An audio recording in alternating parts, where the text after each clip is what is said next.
बागवानी करने में कोई मास्टर नहीं हो सकता है, क्योंकि ये एक ऐसी प्रक्रिया है जिसको डेली कुछ ना कुछ नया सीखने को मिलता ही रहता है। और मैं आपके साथ पिछले 3 साढ़े 3 साल से अपने एक्सपीरियंसेस शेयर कर रही हूँ, क्योंकि लॉकडाउन में मैंने देखा था काफ़ी सारे लोग ऐसे थे जिनको बागवानी संबंधित इतनी ज़्यादा परेशानियाँ थी। तो मुझे लगा जितना मुझे आता है मैं आपके साथ शेयर करूँ, और मैंने वो शेयर किया। और डेफ़िनेटली जिन लोगों ने मेरे टिप्स फॉलो किए उनके रिज़ल्ट्स बहुत अच्छे आए, क्योंकि मैंने एक ही काम किया था, पुराने टाइम को याद करके जंगल थीम पर अपने टेरेस को मेंटेन किया था। और एक चीज़ याद रखी थी कि पहले प्रकृति की पूजा की जाती थी। सेम तरीके से मैंने केमिकल तो मेरे लाइफ में कभी था ही नहीं, लेकिन अब बहुत सारे लोगों की लाइफ में जो थोड़ा बहुत वो यूज़ किया करते थे, डीएपी, एनपीके या केमिकल कोई सा भी वो फर्टिलाइज़र यूज़ किया करते थे या कंपोस्ट, तो उनको सबको बंद करा दिया है और उनके रिज़ल्ट्स भी बहुत पॉजिटिव आने वाले हैं। तो मैं आपसे सिर्फ एक प्रार्थना करना चाहूँगी कि जो भी चीज़ आप अपने गार्डन में उगा रहे हैं नेचुरली उगाइए। ट्रस्ट मी, सारी चीज़ें बहुत अच्छे से मैनेज होंगी। मतलब एक मिरेकल होना शुरू हो जाएगा आपके गार्डन में कि आप ये सोचेंगे कि जो आप केमिकल डाल डाल के मिट्टी में रहने वाले जीवों को मार रहे थे, उनको मारकर आपने कितनी बड़ी गलती की। और आप एक दाना भी अगर डीएपी या एनपीके का मिट्टी में डालते हैं ना, तो समझ लीजिए आप लाखों की संख्या में मिट्टी में रहने वाले जीवों को मार देते हैं। तो ये चीज़ माइंड में रखिएगा। और उन चीज़ों के ऑल्टरनेटिव पूरे के पूरे घर में अवेलेबल हैं, जिनको यूज़ करके आप अपने गार्डन को बहुत ही खूबसूरत बना सकते हैं। अब देखिए, मैं आपके साथ आज जो शेयर कर रही हूँ, ये मेरा अनार का पौधा है जो कि 1.5 साल पुराना है। और लास्ट ईयर इस पर बहुत अच्छी फ्लावरिंग हुई थी, लेकिन फ्रूट कन्वर्ट नहीं हो पाया था, क्योंकि ये सिर्फ मात्र 8 इंच के पॉट में लगा हुआ था। और आप देख पा रहे होंगे मिट्टी कितनी अच्छी है कि इसमें इतना सारा जीवन उगा हुआ है। देखिए आप, घास भी है, मकोई भी है, सीताफल का पौधा भी उगा हुआ है। आज मैं ये सारा हटाकर इसको एक नया कंटेनर दे रही हूँ, ग्रो बैग दे रही हूँ एक्चुअली, जो कि मैंने तैयार करके रखा हुआ था काफ़ी दिन से। और इसकी मिट्टी आप देखिए बिल्कुल पोरस हो चुकी है। जो भी इसके अंदर चीज़ें मैंने डाली थी, सारा का सारा हैंडशेक हो चुका है। आपको पता ही है मैं किस तरीके से अपने ग्रो बैग्स भरती हूँ।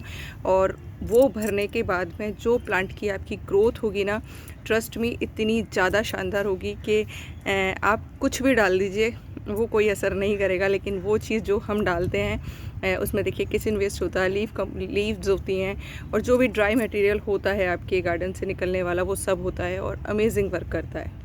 मुझे वर्मी कंपोस्ट नहीं खरीदना पड़ता, क्योंकि मेरी मिट्टी में बहुत सारे केंचुए रहते हैं, जो कि ये जो मैंने सब कुछ ग्रीन या ब्राउन मटेरियल डाला हुआ होता है उसको खा कर वो विस्टा करते हैं, और वही वर्मी कंपोस्ट का काम करती है। और ये देखिए अनार का रूट बॉल कितना बढ़िया हो रखा है, एकदम सॉफ्ट मिट्टी है। बस मैं ये सारा जो उगा हुआ है इसको हटाऊंगी, और हटाने के बाद इसको इसमें लगा दूंगी, और ग्रोथ आपके साथ शेयर करूंगी आने वाले टाइम में कि किस तरीके से इसकी ग्रोथ हुई। अब देखिए, खास टिप दे देती हूँ। काफ़ी सारे लोग जो कंटेनर गार्डनिंग करते हैं, पॉट्स में फलों वाले या सब्जियों वाले पौधे उगाते हैं, तो हम गलती क्या करते हैं, हम पौधे को बिल्कुल झाड़ जैसा होने देते हैं। मतलब जो ब्रांच आ रही है आने देते हैं, लेकिन उससे क्या होता है, पौधे का जो एनर्जी है वो सारा का सारा पत्तियों में और जो ब्रांचेस बड़ी हुई हैं उसमें चला जाता है। तो अगर हमें छोटे पॉट्स में फ्रूट्स चाहिए, तो हमें एक काम करना होता है कि जो भी छोटी पतली जो ब्रांचेस होती हैं ना, जिन पे हमें लगता है कि फ्रूट नहीं आएगा, अगर आया तो रुकेगा नहीं, मतलब वो उसका बाहर नहीं झेल पाएगा, तो हमें वो सारी की सारी ब्रांचेस को कट कर देना होता है। सिर्फ पौधे पे वही ब्रांचेस रखिए जिन पर आपको लगता है फल सेट हो पाएगा। ये एक कुछ खास टिप है जो कि सभी फलों वाले पौधों पे जिनको हम पॉट्स में लगा रहे हैं हमें याद रखना पड़ेगा। अगर इस चीज़ को हम याद रख लेते हैं तो डेफिनेटली हम गमलों में भी फ्रूट ले पाएंगे। और प्लांट्स के नीचे से जो सकर्स निकलते रहते हैं उनको भी हमें हमेशा हटाते रहना पड़ेगा, नहीं तो क्या होता है, यहाँ से झाड़ की तरह हो जाता है और दिक्कत करता है फिर, क्योंकि सारी एनर्जी वो इनको डेवलप करने में लगा देता है।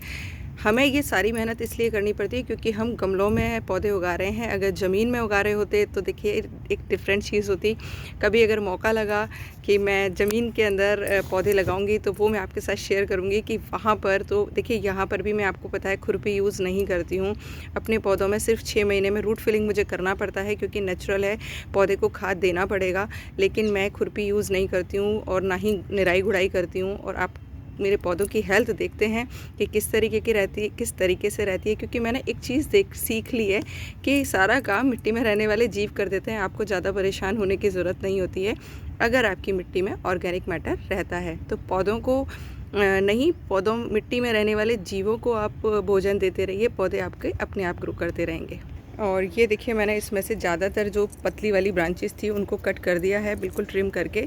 और कुछ और ब्रांचेस दिख रही हैं लाइक जैसे इस तरीके से, इनको मैं हटा दूंगी।